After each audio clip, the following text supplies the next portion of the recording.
నా పేరు రఘురామ్. నేను ముంబై నుంచి వచ్చాను. సో యూట్యూబ్లో చూస్తూ నేను ఫాలో అయ్యాను అండ్ దీక్ష తీసుకుందాం అనుకొని ఇక్కడ వచ్చాను. భద్రాచలంలో ముంబై నుంచి రాగానే నాకు ఇక్కడ వసతి కల్పించారు. అండ్ ఈవెన్ ఎంత దూరం నుంచి వచ్చినా కూడా వాళ్ళందరికీ వసతి కల్పిస్తారు.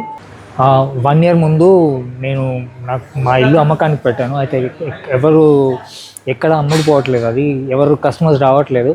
అయితే నేను సేమ్ యూట్యూబ్ చూసి దాని తర్వాత ఇన్స్టాగ్రామ్లో ఫాలో అయ్యి తెలుసుకున్నాను ఈ దీక్ష గురించి.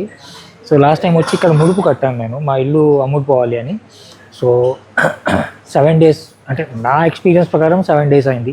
కొంతమంది 1 dayలో కూడా కావచ్చు, కొంతమంది 1 year కూడా కావచ్చు.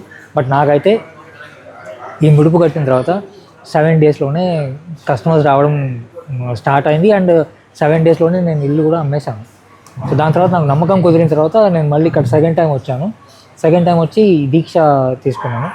దీక్ష తీసుకున్న తర్వాత నాకు మంచిగా అవుతుంది, నా కోరికలన్నీ తీరుతాయి అనేది నేను అనుకుంటున్నాను. బట్ డెఫినెట్గా అవుతుందని నాకు నమ్మకం ఉంది. ఇంట్రెస్ట్ ఉన్న వాళ్ళు నేనైతే చెప్పేది ఏంటంటే నమ్మకం పెట్టుకోండి, డెఫినెట్గా మీ నమ్మకం, మీ కోరిక తీరుతుంది.